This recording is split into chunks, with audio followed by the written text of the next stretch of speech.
2. O genocídio da classe trabalhadora. Das teorias de Marx à retórica dos regimes comunistas totalitários, tudo está repleto com o princípio da dependência do proletariado dos trabalhadores e camponeses e com promessas de representar seus interesses. Mas na prática, foi a classe trabalhadora quem sofreu os maiores abusos sob o sistema comunista. A. A repressão aos trabalhadores e camponeses soviéticos. Em 1918, depois que Lenin encerrou ilegalmente a Assembleia Constituinte, os trabalhadores foram os primeiros a resistir à ditadura comunista. Protestando contra a dissolução da Assembleia, dezenas de milhares de trabalhadores de Petrogrado e Moscou realizaram marchas e manifestações.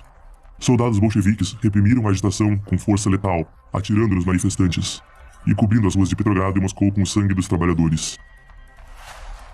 O maior sindicato do país, a União Russa dos Ferroviários, anunciou uma greve em protesto contra o golpe bolchevique e recebeu amplo apoio de muitas outras organizações trabalhistas. Assim como fez com os trabalhadores de Petrogrado e Moscou, o Partido Comunista da União Soviética abateu os grevistas com suas forças armadas, e a União Russa e outros sindicatos independentes foram proibidos. As organizações trabalhistas restantes foram gradualmente obrigadas a se submeterem ao controle do Partido Comunista da União Soviética. Na primavera de 1919, trabalhadores famintos em cidades por toda a Rússia realizaram greves diversas vezes para exigir as mesmas rações que os soldados do Exército Vermelho, os direitos à liberdade de expressão e a eleições democráticas, e a abolição dos privilégios políticos concedidos aos comunistas. Todos estes movimentos foram controlados pela Cheka, uma polícia secreta que prendeu ou fuzilou os grevistas. No verão de 1918, a Rússia enfrentou uma imensa escassez de alimentos devido à guerra civil em curso. Em junho, com o país à beira da fome, Lenin enviou Joseph Stalin para Tsaritsyn para confiscar grãos da bacia do Volga, tradicionalmente uma terra farta da agricultura russa. A tirania do Partido Comunista da União Soviética instigou a resistência dos camponeses. Em agosto de 1918, os camponeses da região de Penza organizaram uma revolta armada e o tumulto rapidamente uniu as regiões próximas. O Partido Comunista da União Soviética enviou tropas para suprimir as revoltas e Lenin enviou um telegrama aos bolcheviques de Penza. Essa é a tradução do historiador britânico Robert Service do telegrama original em russo. Enforque e certifique-se de que um enforcamento ocorra diante dos olhos do povo. Não menos que 100 proprietários de terras conhecidos, homens ricos, parasitas. Publique seus nomes, saqueie toda a safra deles, escolha reféns de acordo com o telegrama de ontem. Façam de tal forma que por centenas de quilômetros nos arredores as pessoas possam ver, tremer, saber, gritar. Antes da Revolução de Outubro, Tambov era uma das províncias mais ricas da Rússia. Para confiscar seu alimento, a União Soviética organizou muitas equipes de requisição de grãos e as enviou para a região. Mais de 50 mil agricultores de Tambov formaram milícias locais para lutar contra as equipes de requisição do Partido Comunista da União Soviética. Em junho de 1921, diante da tarefa de suprimir a rebelião de Tambov, o regime soviético sugeriu que o comandante militar Mikhail Tukhachevsky combatesse os revoltados com gás venenoso. O uso de armas químicas por Tukhachevsky, junto a incêndios que queimaram toda a região, deixou muito de Tambov completamente desolada. Cerca de 100 mil camponeses de Tambov que participaram da resistência e seus parentes foram presos ou exilados. Cerca de 15 mil pessoas morreram na insurgência. A carnificina generalizada na União Soviética serviu como um modelo abrangente para a vindoura perseguição do Partido Comunista Chinês aos trabalhadores e camponeses da China. B. Seguindo o modelo soviético, a China tem uma cultura vasta e profunda, com uma história de 5.000 anos. Seu povo é imerso pela tradição de adorar deuses e reverenciar o divino. O espectro do comunismo, incapaz de conquistar 5.000 anos de tradição usando apenas a conspiração, lidou com a cultura tradicional chinesa usando violência sistemática. O Partido Comunista Chinês alvejou as elites da sociedade, que agiam como baluartes da cultura tradicional. Destruiu os artefatos físicos da civilização chinesa e mutilou as conexões entre o povo chinês e seus deuses. O legado da tradição chinesa foi substituído por uma cultura do partido, a ser disseminada entre os sobreviventes dos genocídios do PCC, transformando os jovens em traiçoeiras crias de lobo, que agem como peões do espectro na destruição contínua da humanidade. Imediatamente após assumir o poder, o PCC começou a inventar inimigos, a começar pelo assassinato das elites. No campo, massacrou latifundiários e nobres. Nas cidades, matou empresários, criando uma atmosfera de terror e saqueando a riqueza da sociedade civil. Para incitar os camponeses a matar latifundiários e agricultores ricos e a apoiar o novo regime comunista, o PCC implementou a chamada Reforma Agrária, que prometeu ao campesinato sua própria terra. Mas depois de assassinar os proprietários das terras, o PCC alegou que a terra deveria ser entregue aos camponeses na forma de cooperativas. Na prática, significava que a terra ainda não pertencia aos camponeses. Em março de 1950, o PCC emitiu a diretriz para a supressão estrita de elementos contra-revolucionários, também conhecida como a Campanha para Suprimir Contra-Revolucionários, que ocupava-se em matar os proprietários e camponeses ricos no interior. O PCC anunciou que ao final de 1952, mais de 2,4 milhões de contra-revolucionários haviam sido eliminados. Na verdade, mais de 5 milhões de pessoas, representando quase 1% do total da população chinesa, haviam sido assassinadas. Depois de matar os latifundiários e camponeses ricos no interior, o PCC lançou as campanhas 3 anti e 5 anti para assassinar moradores ricos nas cidades. Somente em Xangai, 876 pessoas cometeram suicídio durante o movimento entre janeiro e abril de 1951, segundo estatísticas incompletas. Entre eles, muitos capitalistas cometeram suicídio com todos os seus familiares. O PCC não parou com o extermínio de latifundiários e capitalistas. Também roubou a riqueza de camponeses, pequenos comerciantes e artesãos. Após a carnificina generalizada, a grande maioria da classe trabalhadora permanecia pobre.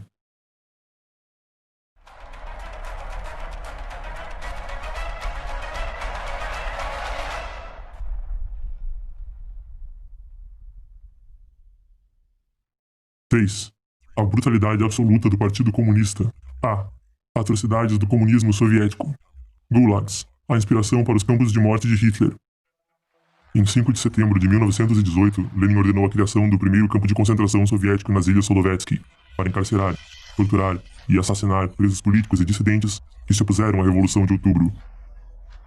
O Partido Comunista da União Soviética, na sequência, construiu uma constelação de campos de concentração em toda a União Soviética, os notórios Gulags, campos de trabalho da era stalinista. O sistema Gulag, o termo Gulag sendo uma abreviatura em russo para Administração Geral de Campos e Colônias de Trabalho Corretivo, cresceu a uma escala monstruosa sob a liderança de Stalin, enquanto o Partido Comunista da União Soviética intensificava seu terror político e realizava expurgos ainda maiores.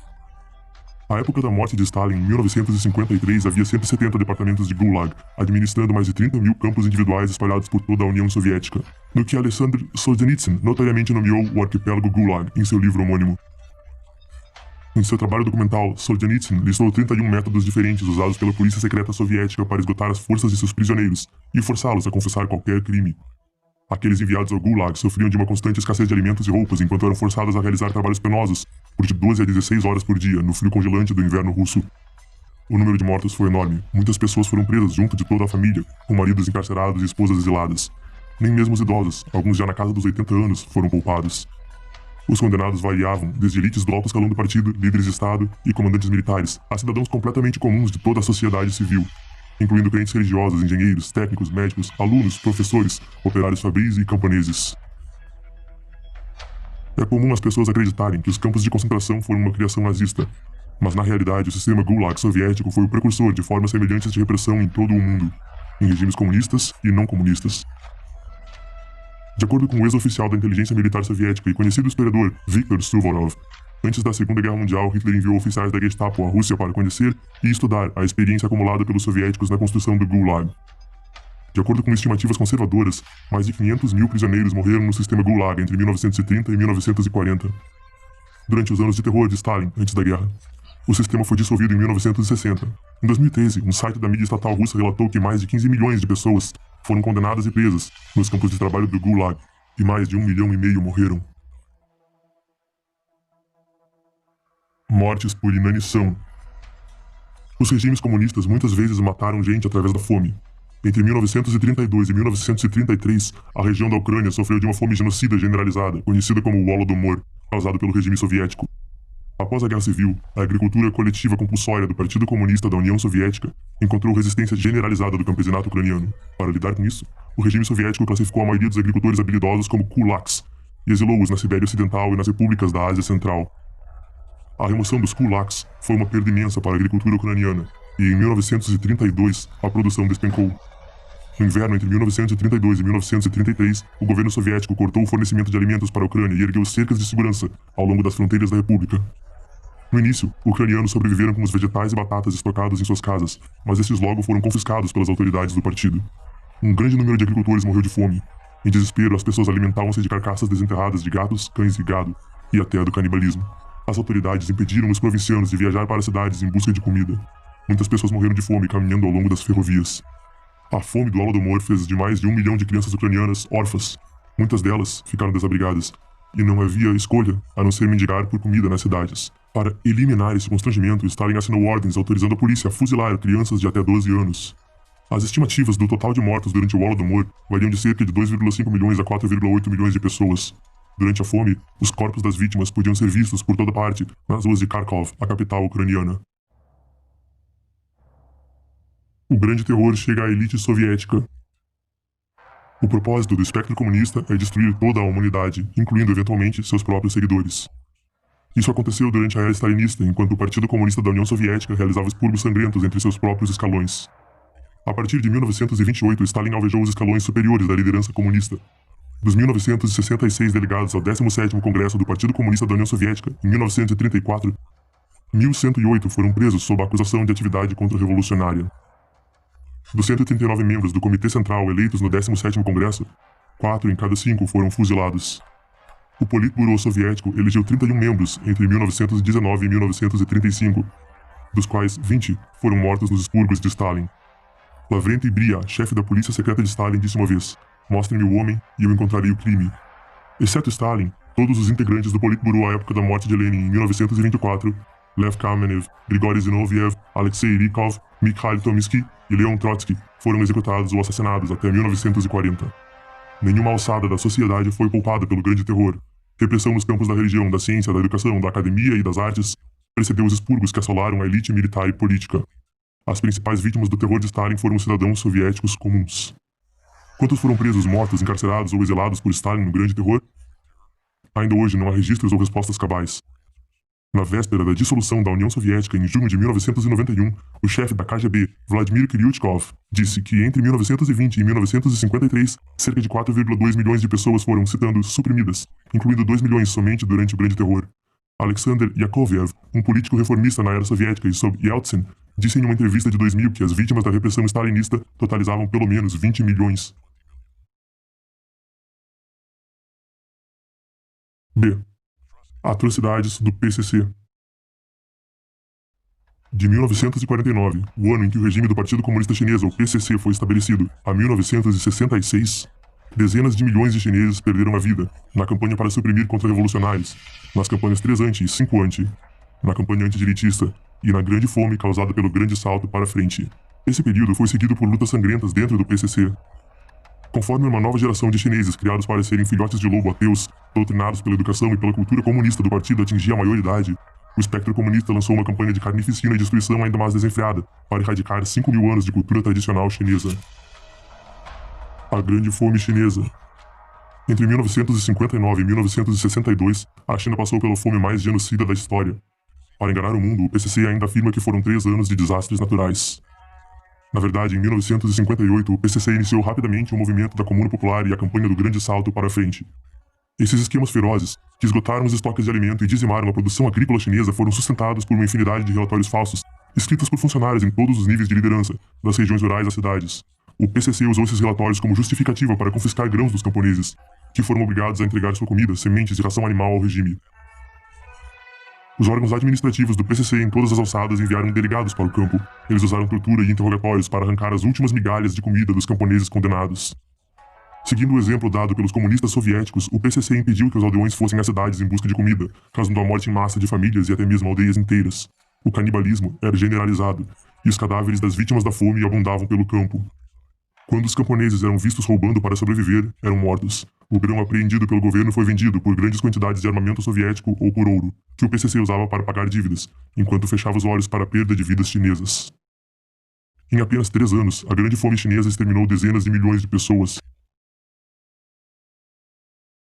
A Revolução Cultural, carnificina fanática e genocídio cultural. Em 16 de maio de 1966, o PCC publicou o aviso do Comitê Central do Partido Comunista Chinês, que marcou o início da Revolução Cultural. Em agosto, os filhos de altos oficiais do PCC, como líderes, alunos de escolas secundárias de Pequim agruparam-se na Guarda Vermelha. A facção devastou Pequim em um frenesi de saques, assaltos e mortes. Ao final do mês, conhecido como Agosto Vermelho, milhares de pessoas em Pequim haviam sido assassinadas. No distrito de Daxing, em Pequim, 325 pessoas foram mortas em 6 dias entre 27 de agosto e 1º de setembro, em 48 brigadas de produção de 13 comunas populares. A idade dos mortos ia de apenas 38 dias até 80 anos, e 22 famílias foram executadas por completo. A Guarda Vermelha espancava suas vítimas com cacetetes e também as esfaqueava ou estrangulava. Matavam bebês e crianças de colo pisando em uma perna e rasgando a vítima ao meio. Enquanto o espectro do comunismo dirigia as pessoas a espancar e matar, ele radicou sua compaixão humana, realizando nelas uma lavagem cerebral com o slogan de tratar o inimigo com a crueldade torpe do inverno indomável. A cada crime contra a humanidade, o PCC expulsava a cultura tradicional e a virtude moral dos chineses. Envenenadas pela cultura do partido, muitas pessoas tornaram-se instrumentos de assassinato. Quando a maioria das pessoas vê ou aprende a respeito dos atos sanguinários do Estado comunista totalitário, ficam absolutamente confusas sobre como alguém poderia decair a tal barbárie desumana. A verdade por trás do fato é que estavam possuídos por demônios podres e espíritos degenerados controlados pelo espectro comunista.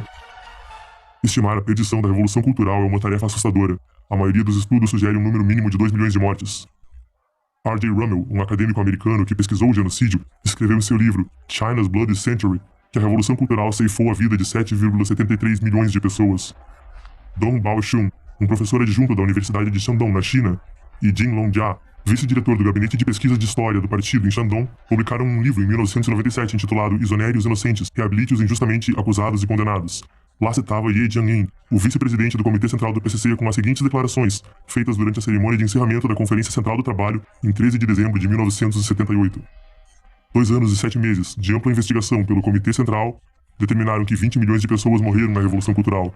Mais de 100 milhões sofreram perseguição política e 800 bilhões de yuans foram desperdiçados. De acordo com as obras selecionadas de Deng Xiaoping, de 21 a 23 de agosto de 1980, o líder do PCC, Deng Xiaoping, concedeu 2 entrevistas à jornalista italiana Oriana Falati no Grande Salão do Povo. Falati perguntou-lhe: quantas pessoas morreram na Revolução Cultural? Deng respondeu: quantas pessoas realmente morreram na Revolução Cultural? O número é astronômico, jamais poderá ser estimado. Deng descreveu um caso típico. Kang Shan, o chefe da polícia secreta do PCC, acusou o secretário do partido da província de Yunnan, Zhao Jianmin, de traição e de ser um agente do Kuomintang. Zhao não só foi preso, mas sua derrocada também impactou 1,38 milhões de pessoas em toda a província, das quais 17 mil foram perseguidas até a morte e 60 mil foram espancadas até se tornarem aleijadas. Mal sem precedentes, a perseguição ao Falun Gong. Décadas de violência assassina e doutrinação ateísta pelo Partido Comunista Chinês geraram um impacto imenso no alicerce moral da sociedade, arrastando-a muito abaixo dos padrões exigidos pelos deuses para a humanidade. Mesmo muitos daqueles que ainda acreditam em deuses são ignorantes da fé genuína, dado que estão encurralados nas organizações religiosas fraudulentas controladas pelo PCC. Se a situação continuar a se degenerar, a humanidade enfrentará a extinção certa, como profetizado nos textos sagrados de todas as civilizações antigas. Durante a primavera de 1992, para restaurar a moralidade humana e oferecer um caminho para a salvação, o Sr. Li Hongjian ensinou o Falun Gong, também conhecido como Falun Dafa, uma prática espiritual baseada na crença nos princípios de verdade, compaixão e tolerância. Sendo de fácil aprendizado, o Falun Gong se disseminou pela China em poucos anos, conforme praticantes, junto de seus parentes e colegas, experimentavam milagres na melhoria da sua saúde e caráter. Dezenas de milhões de pessoas adotaram a prática na China e em todo o mundo. Com tantas pessoas praticando o cultivo no Falun Gong e atendo-se a padrões mais elevados, a sociedade começou a redescobrir suas orientações morais.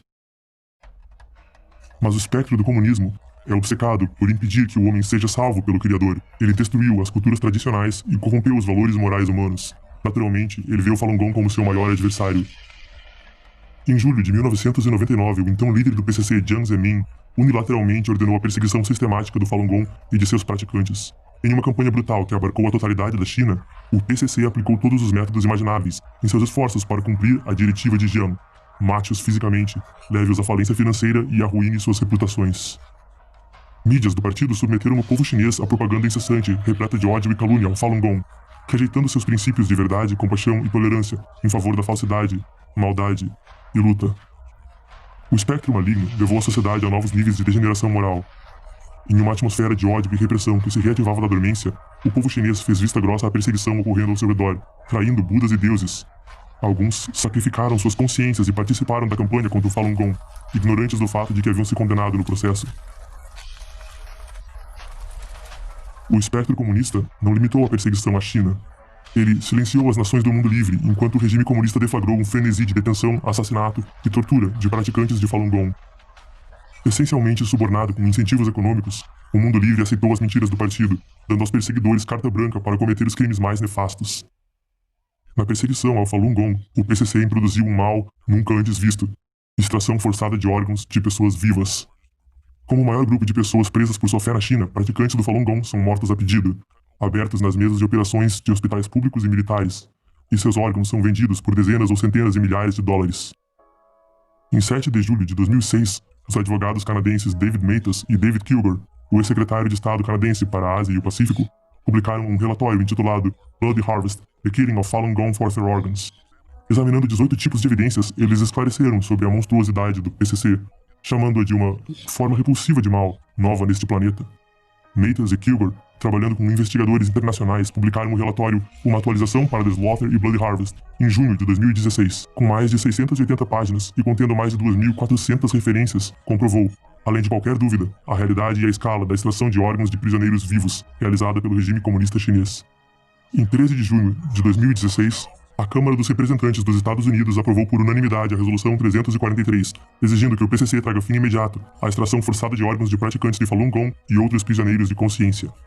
O lucrativo negócio de transplante de órgãos gerou fundos para a perseguição ao Falun Gong e atraiu clientes da China e de todo o mundo, tornando-os parte do genocídio do PCC. 4. A exportação do terror vermelho. A introdução do Livro Negro do Comunismo fornece uma estimativa aproximada do total de mortes por regimes comunistas em todo o mundo.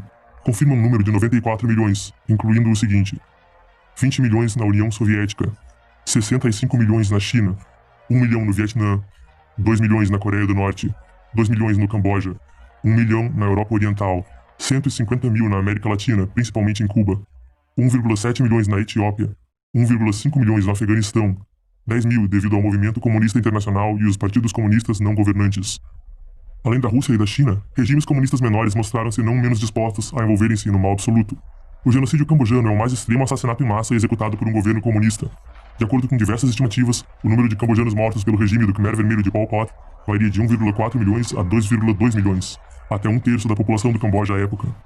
Entre 1948 e 1987, os comunistas norte-coreanos mataram mais de 1 milhão de seu próprio povo, através do trabalho forçado, de execuções e do internamento em campos de concentração. Na década de 1990, a fome matou entre 240 e 420 mil pessoas. No total, entre 600 mil e 800 mil norte-coreanos faleceram por mortes não naturais entre 93 e 2008. Depois que Kim Jong-un chegou ao poder, ele cometeu assassinatos mais evidentes, com vítimas incluindo altos oficiais e seus próprios parentes. Kim também ameaçou o mundo com uma guerra nuclear. Em apenas um século, desde a ascensão do primeiro regime comunista na Rússia, o espectro maligno do comunismo assassinou mais pessoas nas nações sob seu governo que o total de mortos em ambas as guerras mundiais. A história do comunismo é uma história de assassinato, e cada página é escrita com o sangue de suas vítimas.